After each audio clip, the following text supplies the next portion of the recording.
بسم الله الرحمن الرحیم. السلام علیکم ورحمت الله وبرکاتہ. وګو کتونکو زم سلمان شاه او تاسو ګوره پښتو نالج فیکټری. وګو کتونکو نن ما راوستي په پینډه کې راولپنډي اسلام آباد کې داسې ځای ته چې بالکل د کلی ماحول دی او نن به تاسو ته خیمه د دانیا پودینه او سلادو پټي چې دا څنګه کړل کیږي او د دې خصمانه څنګه کیږي او دا بیا د دې دا ټول پروسس صحیح او دا منډي ته څنګه زی نو د دې مرګور سره په خبرې کوو تاسو سره بیک گراوند کې ښکاری د دینه به تاسو نم کو او د دینه به دې باره کې تاسو کو چې د ټول پروسس څه دی. نو ویډیو تر اخره وګورئ او خوندونه ته واخلئ.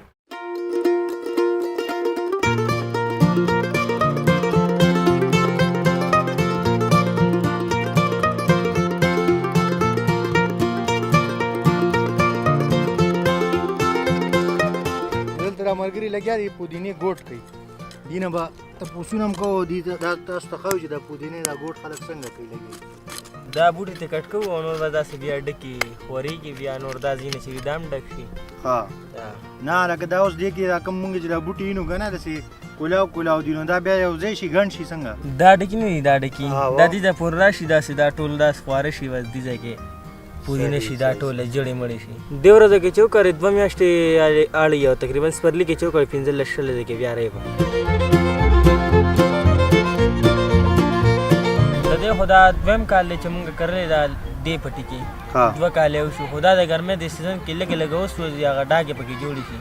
د ورځې کې واپس ورشي. د کچکی بس نن سبا د جمی کې بس دا پودینه چې چلیږي غټه شوی را بس دا دین نور جمی کې نه غټیږي بس د کوي او دا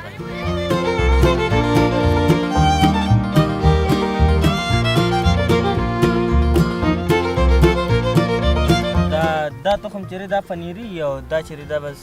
ونه دا ونیلو تخم دا څنګه ساګونه ماګونه خلک کوي شړشه مې داسې صحیح بس دا ونیلو روخي دا خو تاسو ټیپر روي نو څه شي دا ټیپر دی خدا غټ شوی خراب شوی دی خلک مطلب دا پکې اسه راخیږي ګنا نه دا پکې کرو راخیږي خو دې نه چې کم د کارو موږ باسلی دی نو پکې لګا پاتې دي خراب پکې اوس پاتې بیا مله دوباره ګورم نه ورکړي چې بس صحیح ده. نو دا سونه ټیم کې غټیږي دا سلاد تقریبا د ورځې کې خو میاشي ونی ماړی یا تقریبا او ما خبره کوم چې پودینه ده او ګرمه کې دا بیا نه کیږي او دا خو ګرمه کې مویلی بلی دا ګرمه کې کیږي خدا چې چا سرین دا 250 300 لکه نن سبا څوک په 500 روپے دردن نه هغه وخت کې بیا په 300 400 کې دردن صحیح شو هغه بیا چې ته بل ځای نه راځي هغه دا ویره د سوات نه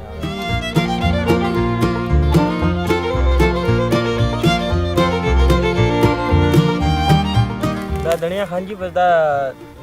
چې وکړه تقریبا د دې خوري ټون زیات ټایم په دې لګي چې دا راخیږي نه چې روخیږي بیا غټیږي زر زر او تقریبا دا سو بوله چې اتنه هرځه کې صرف تیخ کوي راخیږي نه دي کې مونږ را سره ټیپرګیو کړو دا ټیپرګیم ته والو او بیا هم دا لا پوره شوی نه چې دا تیو باسو بیا ګوډ موټ کو بس بیا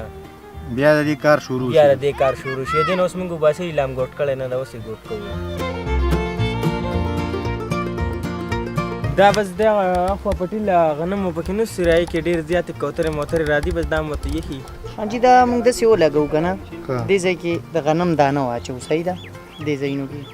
صحیح ده او دا د سیو سره جنټ کو دې ځای سره کنه صحیح دې سره ورجنټ شنو بیا په دې سایډونو باندې خاور واچو دلته صحیح دا ځای بن کو سره په دانه ښکارین دل چې کم تر کړکوړه یا څه شي د سره راشي کنه هغه دانه راټینګ کی صحیح چې دانه راټینګ کی نو دا شی په راکولاو شي بس کم تر پکې گیر شي کم تر یا کړکوړه چې هر څه شي نو هغه پکې گیر شي صحیح ده.